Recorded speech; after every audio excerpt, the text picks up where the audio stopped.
video tonight.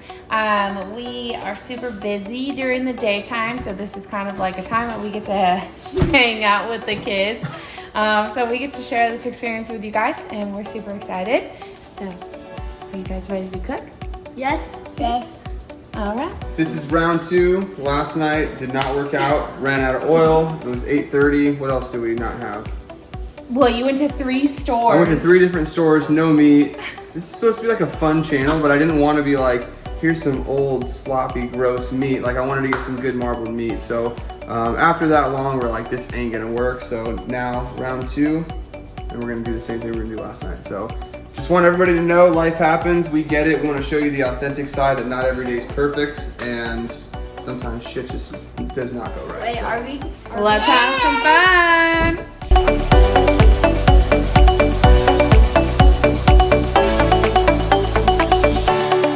What you guys doing? We're putting cornstarch all over these fries to make sure they get extra crispy before we fry them. So we'll do some cornstarch. You want to make sure there's no clumps, because the clumps will burn. What do you have to say, Deegan? Go ahead. What are you doing? All right, so next we're gonna throw some salt in here. Not too much. Only salt right now, because if we put pepper in here, it will 1,000 million trillion % just burn in the oil and make your fries taste like shit.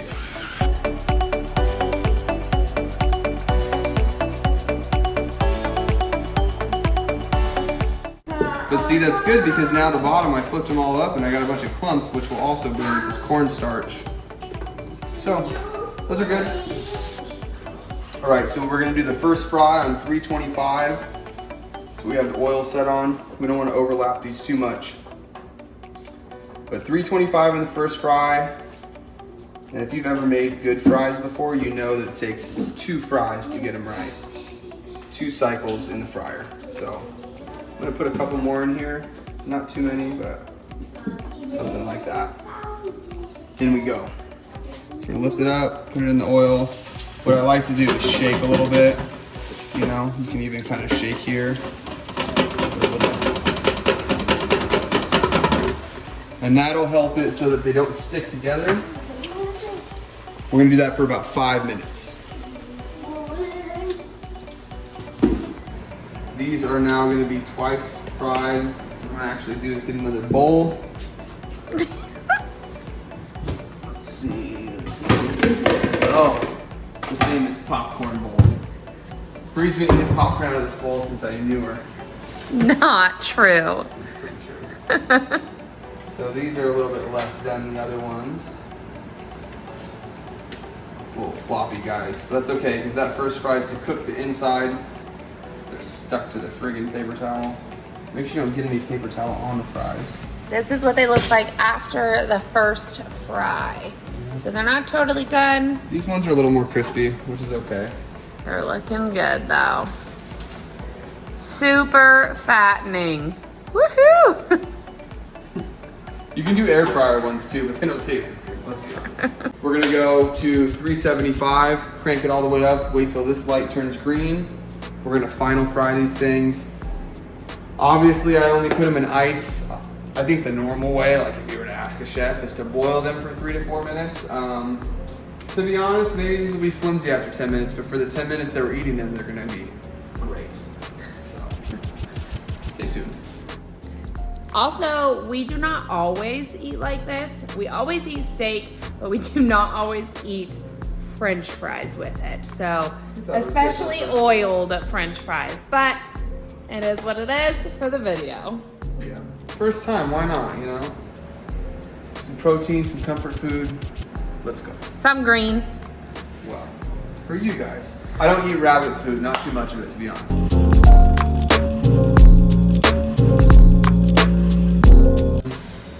So you can tell the difference. This is after the first bake, and this is after the second. Fried, not baked. Fried, my bad.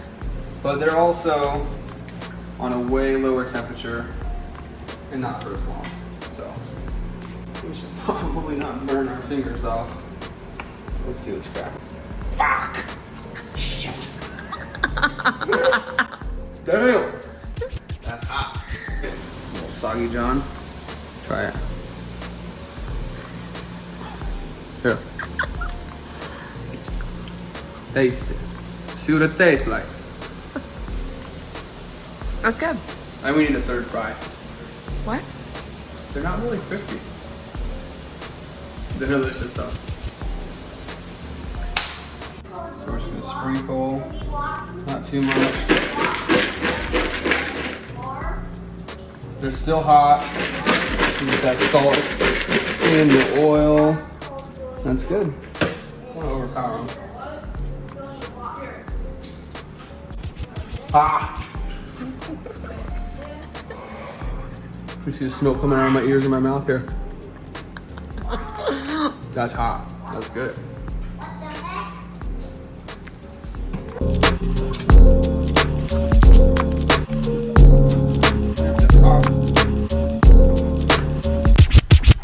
These are grass-fed and organic, so they look a little bit different than a normal steak, like totally bright red.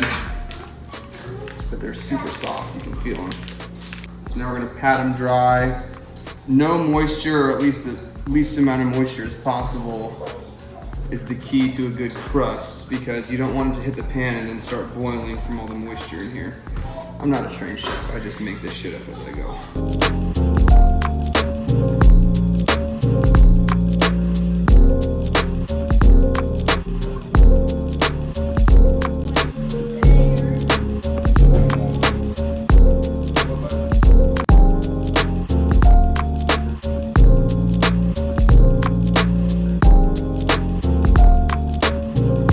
Rub it in, not too hard, just rub the oil around and spread it out. Go ahead, just touch it. You scared? Just touch it. Do you know where that comes from? No, a cow.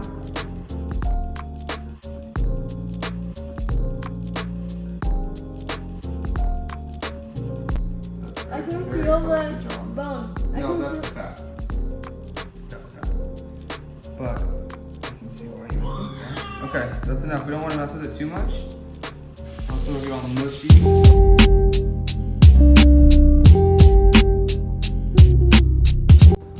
All right, so we have some Kinder's, the steak blend. I've used this a bunch, it's really good.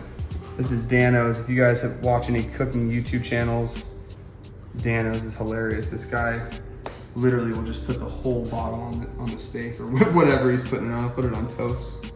So we're just gonna sprinkle that. This is a little bit lighter because there's a lot of salt in here. But you do wanna get a good layer. When they're thicker, you wanna season more. These are actually pretty thin, to be honest with you, but I'll come through here. It feels good. And this is gonna be a little bit thicker because we wanna get a crust. I love crust. Do you? Oh, not on toast. Just on steak? Yeah. That's what I'm talking about, dude.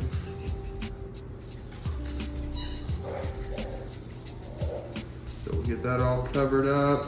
Thank you for getting me my own apron, Mom and Dad. You're welcome. So now we don't rub it in, push down.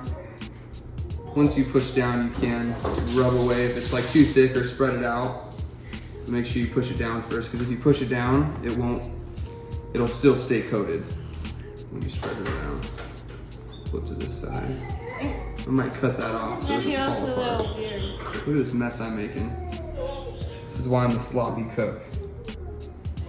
You guys definitely don't know this, but my grandfather, my dad's dad, Gary, was he's my grandpa DeHaan. And he had a show back in the day called The Sloppy Cook.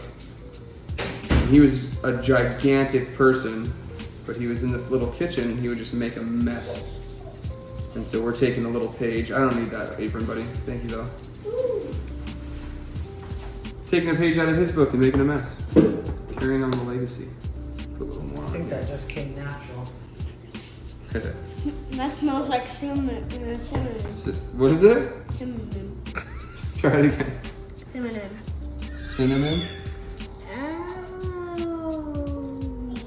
Now I get it. You want to get that fat cap seasoned too, because that's flavor, baby. Roll all this around, just make it look ridiculous.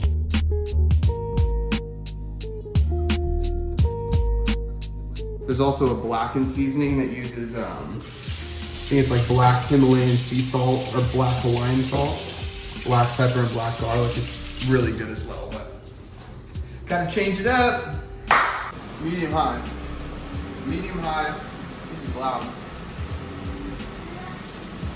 You hear that? The popping with the oil? There's nothing else in there. Leave in the comments, why do you think that happens? I can tell you, but then I'd have to kill you.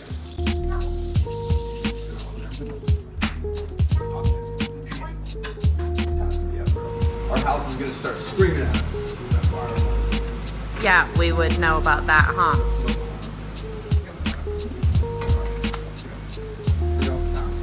These won't take very long, that's why I want it so hot.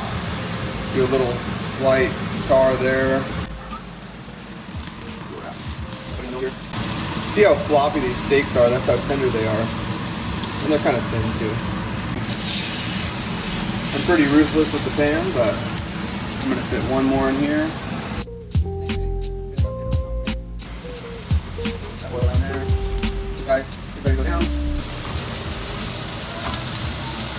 This guy too, right down the middle. Push her down a little bit. Push this guy down. Keep these high.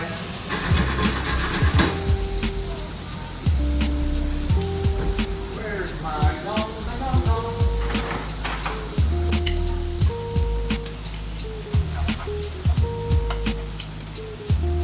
Sometimes this is the key to a good crust, because I can see the steaks are thin, so they're curling up, so the middle part of that bottom side is not getting caramelized at all. So I'm gonna put some weight on here.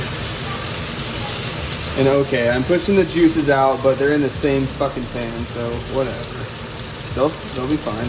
So probably about, I don't know, 20-25 seconds until the meat starts to stick to that pan. And ideally, we start to get a crust from it. These are almost ready to flip already. So that's the meat now making contact when it wasn't before. I'm gonna shake this pan.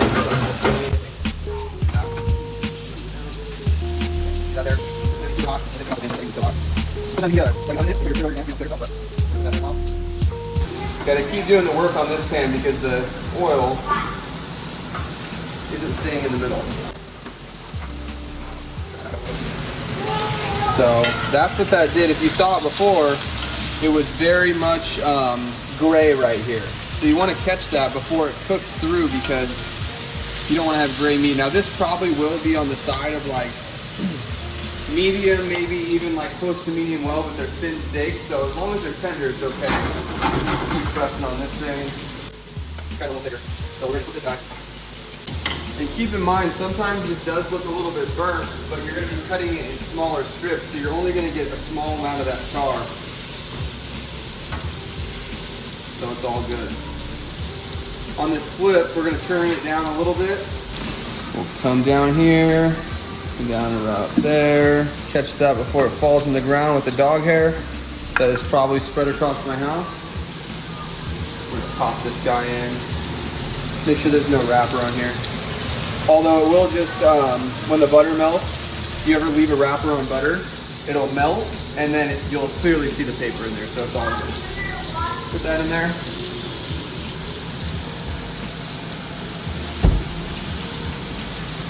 Retaining a lot of heat, so we're going to pull it down here, stick these up into this corner a little bit, shake the butter back and forth so that we're getting it real hot.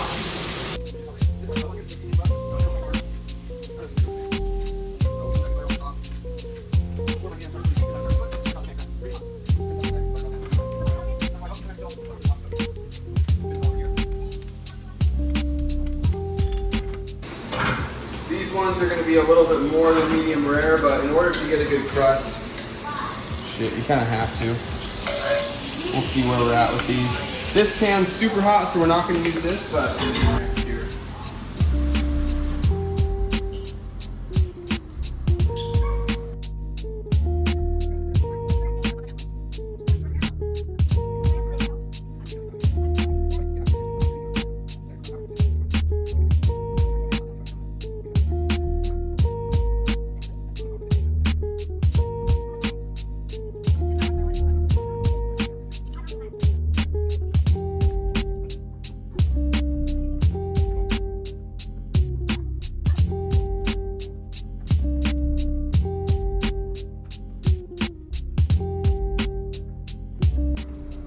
perfect hearty meal.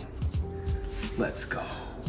Thank you everybody for tuning in to our first video. This is kind of how we operate behind the scenes in the DeHaan family. Thank you everybody for coming. Can you guys say see you next time? See you next time.